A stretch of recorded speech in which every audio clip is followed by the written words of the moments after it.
ایک دن اس نے قوم عاد کے لوگوں کو جنت کے دیدار کی دعوت دی۔ وقت مقررہ پر وہ اپنے لوگوں کے ساتھ جنت کی جانب روانہ ہوا۔ ابھی شہر ارم کے عالی شان دروازے کے قریب ہی پہنچا تھا کہ رب ذوالجلال کے عذاب نے آ گھیرا۔ یوں شداد اپنی جنت کے ساتھ زمین میں ہی زندہ دفن ہو گیا۔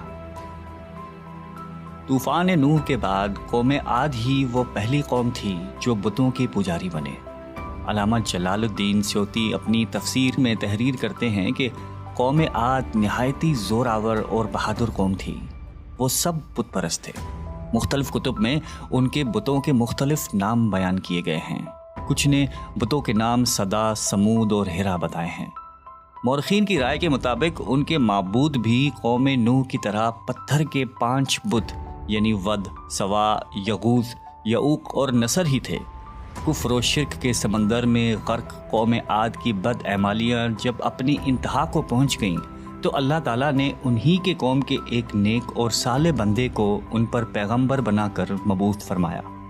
حضرت ہود قوم عاد کی سب سے معزز شاخ خلود کے ایک خوبصورت اور وجیح شخص تھے۔ حضرت ہود علیہ السلام نے ان سے کہا کہ بھائیو، ایک اللہ ہی کی عبادت کرو، اس کے سوا کوئی تمہارا معبود نہیں۔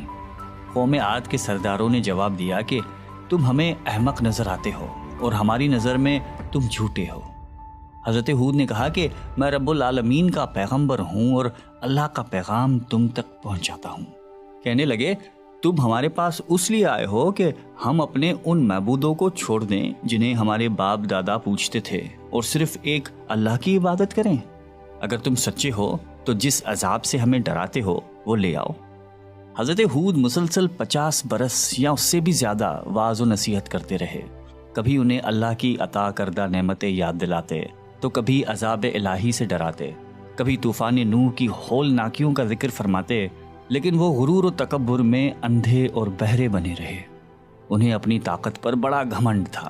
ارشاد باری تعالیٰ ہے کہ قوم عاد ناحق ملک میں غرور کرنے لگی اور کہنے لگی کہ ہم سے بڑھ کر قوت میں کون ہے۔ قوم عاد کے 13 خاندان تھے۔ عمان سے لے کر یمن تک ایک طویل علاقے میں ان کی بستیاں تھیں۔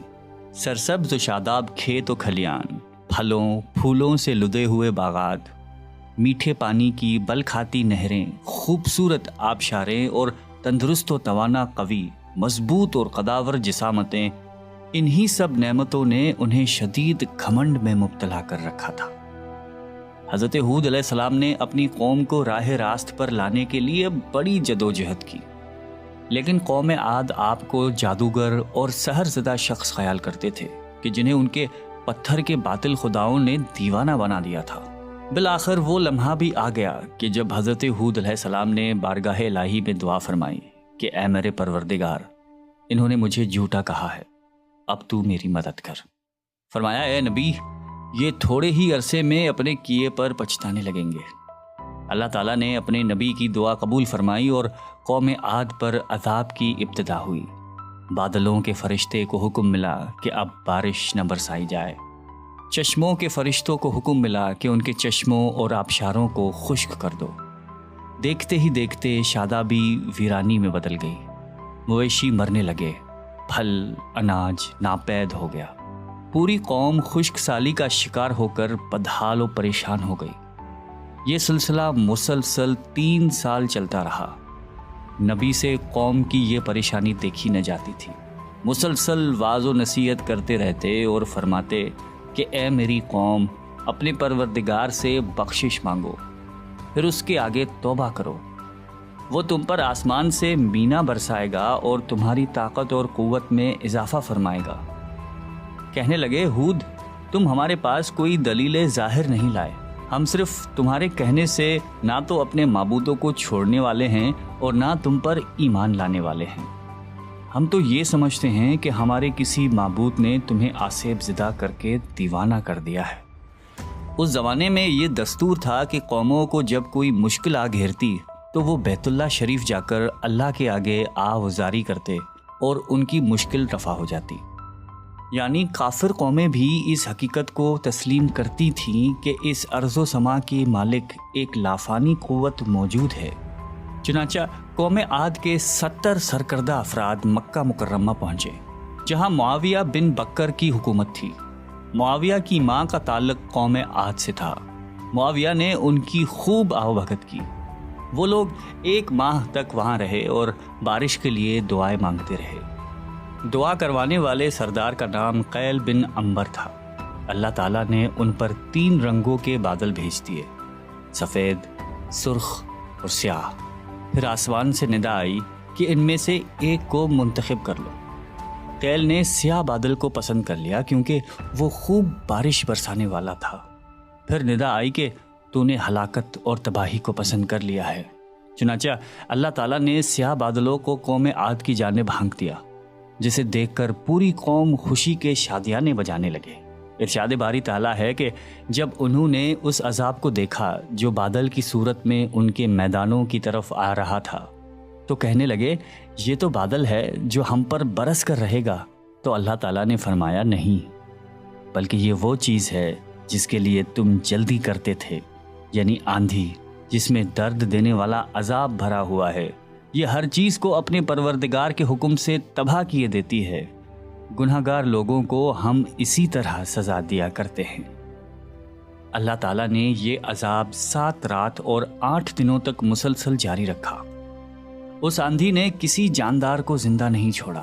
غاروں، پہاڑوں، گھروں، محلات اور قلعوں کے اندر سب کو فنا کر ڈالا۔ حضرت ابن عمر رضی اللہ تعالیٰ عنہ سے مروی ہے کہ آپ علیہ السلام نے فرمایا کہ وہ آندھی جس کے ذریعے قوم عاد ہلاک ہو گئی تھی، اللہ تعالیٰ نے ان کے اوپر صرف انگوٹھی جتنی جگہ کی مثل ہوا کھولی تھی۔ اللہ تعالیٰ نے اس خوفناک آندھی سے حضرت ہود علیہ السلام اور ان کے ساتھیوں کو محفوظ رکھا۔ ایک مرتبہ حضرت عائشہ صدیقہ رضی اللہ تعالیٰ عنہا نے آپ علیہ السلام سے دریافت کیا کہ یا رسول اللہ، لوگ تو بادل دیکھ کر خوش ہوتے ہیں کہ اب بارش ہوگی، لیکن آپ کے چہرے مبارک پر تشویش کے آثار نظر آتے ہیں۔ آپ علیہ السلام نے فرمایا کہ عائشہ، اس بات کی کیا ضمانت ہے کہ اس بادل میں عذاب نہیں ہوگا، جبکہ قوم عاد ہوا کے عذاب سے ہلاک کر دی گئی تھی۔ اس قوم نے بھی بادل دیکھ کر کہا تھا کہ یہ بادل ہے جو ہم پر بارش برسائے گا۔ پروردگار عالم نے قرآن کریم میں قوموں کی تباہی کے جو واقعات فرمائے ہیں، ان کا اصل مقصد یہی ہے کہ امت مسلمہ ان سے سبق حاصل کرے۔ اللہ نے قوم عاد کو طاقت و قوت، مال و دولت، شان و شوکت سمیت دنیا کی ہر نعمت عطا فرمائی، لیکن جب اس نے نافرمانی کی اور اپنے نبی کی بات ماننے سے بار بار انکار کیا تو اللہ تعالیٰ نے اسے نیست و نابود کر دیا۔